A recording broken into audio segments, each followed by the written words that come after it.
పెద్దపల్లి పట్టణంలోని గాయత్రి విద్యానికేతన్లో ముందస్తు బతుకమ్మ సంబరాలు ఘనంగా జరిగాయి. ఈ వేడుకల్లో రంగురంగుల పూలు, బతుకమ్మ పాటలతో పాఠశాల ప్రాంగణం శోభాయమానంగా మారింది. ఈ కార్యక్రమానికి గాయత్రి విద్యా సంస్థల చైర్మన్ అల్లింకి శ్రీనివాస్, కరెస్పాండెంట్ శ్రీమతి రజనీ శ్రీనివాస్ ముఖ్య అతిథులుగా హాజరయ్యారు. ప్రాథమిక ఉన్నత పాఠశాల విద్యార్థులు తమ చేతులతో అలంకరించిన బతుకమ్మను తీసుకుని సంప్రదాయ దుస్తులతో ఉత్సవంలో పాల్గొన్నారు. బతుకమ్మ పండుగ తెలంగాణ సంస్కృతి, ఐక్యతకు ప్రతీక అని కరెస్పాండెంట్ శ్రీమతి రజనీ శ్రీనివాస్ అన్నారు. ఇలాంటి ఉత్సవాలు పిల్లలతో సృజనాత్మకతను, సాంస్కృతికను ఆసక్తి పెంచుతాయని తెలిపారు.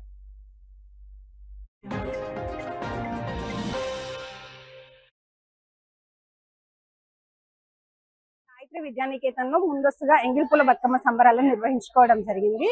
ఈ కార్యక్రమంలో విద్యార్థులంతా కూడా పాల్గొన్నారు. రంగురంగుల పూలను సేకరించి వారే బతుకమ్మను తయారు చేసి భక్తి శ్రద్ధలతో గౌరీదేవిని కొలిచారు. సో బతుకమ్మ పండుగ అంటేనే ప్రకృతిని ఆరాధించే పండుగ. మన సంస్కృతి, మన ప్రతి పండుగలో సైన్స్ యొక్క విశిష్టతను దాగి ఉన్న సైన్స్ ని కూడా పిల్లలకు మేము వివరించడం జరిగింది. ఈ బతుకమ్మలో కూడా వాడే ప్రతి పువ్వు కూడా తంగేడు, గునుగు, చామంతి, బంతి మొదలగు అన్ని కూడా మనము ఎందుకు సేకరిస్తాము, ఏ విధంగా పేరుస్తాము, దాని యొక్క ఆంతర్యం ఏంటి అనేది పిల్లలకు వివరించడం జరిగింది. ఈ బతుకమ్మను భక్తి శ్రద్ధలతో పూజించి మళ్ళీ మనం చెరువులో నిమజ్జనం చేయడం వల్ల కూడా ఆ తంగేడు గునుగుతో నీళ్లు కూడా శుద్ధి అవుతాయి. మనకి వర్షాకాలంలో కొత్తగా వచ్చిన వర్షపు నీరు కూడా శుద్ధి అవుతుంది. బతుకమ్మ అంటేనే మనకు బ్రతుకునిచ్చే దైవం. ప్రతి ఒక్కరూ కూడా ఆయురారోగ్యాలతో ఉండాలని కోరుకుంటూ గౌరీదేవిని పూజించడం జరుగుతుంది. మన తెలంగాణకి చాలా ప్రముఖమైన పండగ. 9 రోజులు కొనసాగే ఈ పండగ ఎంగిలిపూల బతుకమ్మతో మొదలై సదుల బతుకమ్మతో ముగుస్తుంది.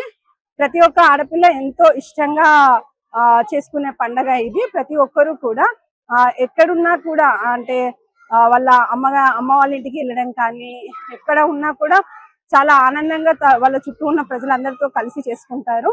కుల మత భేదం లేకుండా, ధనిక పేద భేదం లేకుండా అందరూ కూడా చాలా సంతోషంగా జరుపుకునే పండగ ఇది.